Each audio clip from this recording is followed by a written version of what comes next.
Halo teman-teman semua, selamat datang kembali di channel ini. Pada video kali ini topik yang akan kita bahas adalah mengenai karyawan wajib investasi, gitu ya. Nah, kenapa kok karyawan wajib investasi? Jadi begini teman-teman, teman-teman kerja itu untuk menghidupi keseharian teman-teman, gitu ya.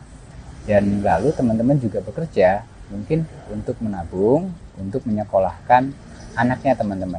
Nah, tapi bayangkan jika sudah menabung, lalu gaji teman-teman sudah cari, tapi masih akan merasa kurang, dan bahkan ketika anak teman-teman masuk sekolah atau masuk kuliah, ternyata uangnya juga kurang. Nah, apa yang terjadi? Makanya menurut saya gitu ya, karyawan wajib tahu bagaimana berinvestasi. Nah, seperti apa pembahasannya? Kita akan bahas habis ini.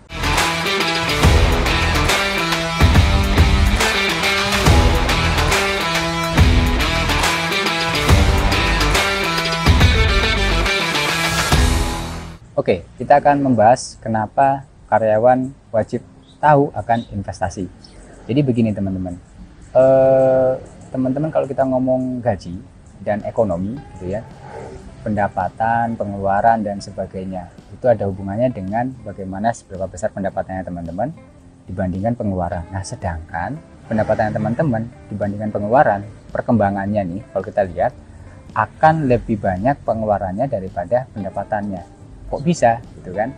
Nah, karena kalau kita lihat pendapatan teman-teman UMP dan sebagainya itu kalau naik di 2023 kemarin aja bilangnya adalah UMP itu naik sekitar maksimal ya, ini maksimal 10%. Padahal kalau kita lihat data seperti data yang ada ini, itu rata-rata kenaikan UMP adalah 7%. Bahkan kalau kita lihat di Jakarta saja kenaikan UMP-nya itu sekitar 5%-an gitu ya. Nah, sedangkan kalau kita lihat pertumbuhan ekonomi, waduh, ngomong pertumbuhan ekonomi, jangan deh, ngomong inflasi aja deh. Dibandingkan gaji teman-teman, inflasinya kata pemerintah adalah 2%.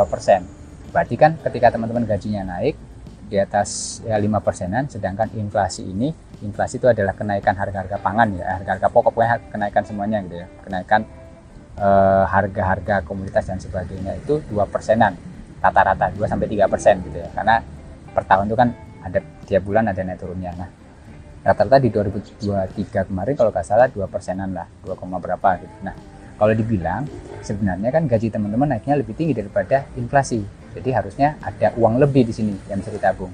Tapi jangan senang dulu gitu ya teman-teman ya, ternyata memang 2% ini itu kan sebenarnya rata-rata dari kenaikan harga barang gitu ya. Nah, misalkan gitu ya, ini ada susu, ini ada komputer gitu kan. Nah, susu ini naiknya 10%, sedangkan komputer ini naiknya 2%. Maka kalau dibilang rata-rata kenaikannya 6%. Nah, sekarang kalau teman-teman punya uang, sebenarnya uangnya itu dibuat beli komputer ini atau untuk susu ini. Pasti untuk bahan pangan pokok. Nah, ngapain beli komputer ya? Ini ada makanan nih, pasti beli makanan. Sedangkan naiknya itu bukan 6% gitu kan inflasinya. Tapi sebenarnya susu teman-teman harganya naiknya adalah 10%. Nah, inflasi yang diberikan pada media ataupun pemerintah gitu ya, angka 2% itu sebenarnya adalah angka rata-rata dari keseluruhan. Bisa jadi hal-hal yang tidak perlu teman-teman beli inflasinya lebih sedikit, tapi yang justru teman-teman butuhkan itu tingkat kenaikannya lebih tinggi. Misalkan contohnya nih, teman-teman bekerja untuk biaya pendidikan anak gitu kan.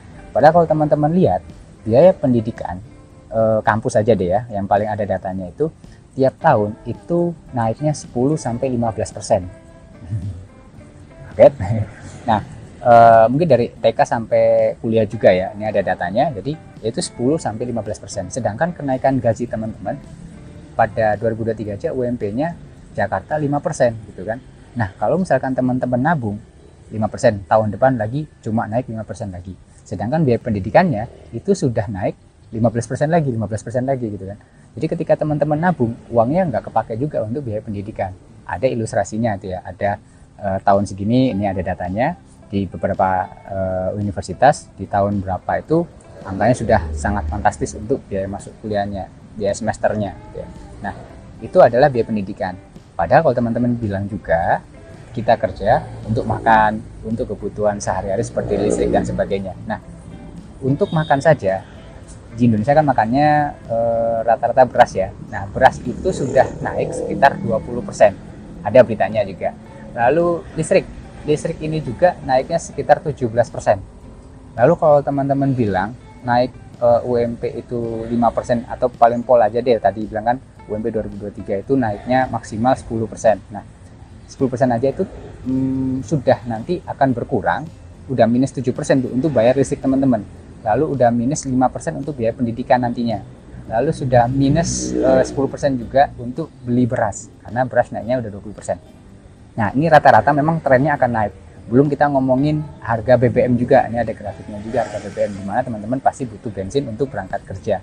Nah, jadi teman-teman ketika kerja dan naik gajinya hanya mengandalkan kenaikan UMP, maka teman-teman bisa dibilang setiap tahun pendapatannya itu semakin berkurang untuk membeli bahan makan, bahan baku dan sebagainya, sandang pangan papan gitu ya. Nah, maka teman-teman wajib paham dengan investasi agar tidak mengandalkan kenaikan gaji saja, tapi teman-teman silakan menabung untuk dikembangkan lagi, uang menghasilkan uang. Masuk deh kuadran investor nih, dari cash flow kuadran gitu kan. Nah, tapi investasi seperti apa? Nah, maka teman-teman harus melek investasi juga. Kalau kita bilang teman-teman ya, wah kalau saya naruh di bank kan juga dapat bunga bank, saya taruh di bank saja. Nah, ini adalah data dari persentase bunga deposito di bank. Kalau teman-teman lihat, itu yang paling besar ada sekitar 6% ya. Tapi kalau saya lihat datanya juga ada salah satu bank itu yang bunganya sampai 7%. Nah, kalau dibilang bunga 7%, sedangkan inflasi dari bahan-bahan pokok tadi yang saya sampaikan, itu bisa sampai 20% dan 15%, itu masih belum nyucuk bahasanya gitu, atau belum nututi.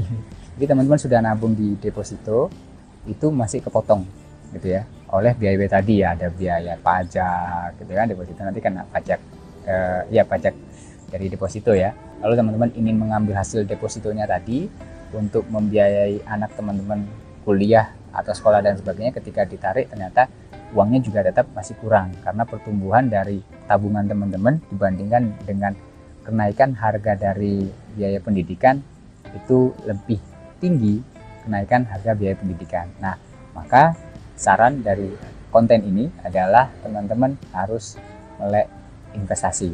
Investasi apa saja? Bisa jadi ada saham, reksadana, dan sebagainya. Nah, atau mungkin teman-teman juga bisa membangun bisnis. Tapi ya kalau teman-teman tidak ada waktu, karena tidak semua orang itu pekerjaannya mudah gitu kan. Waktu dan tenaga teman-teman memang tidak bisa untuk membangun side bisnisnya gitu ya. Tambahan, teman-teman bisa harus melek investasi.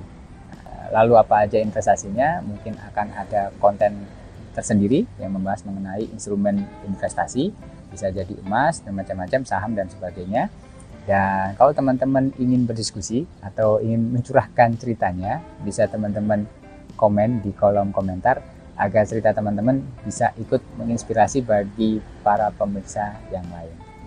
Itu saja konten pada hari ini. Selamat memikirkan masa depan teman-teman dan karir teman-teman gitu ya.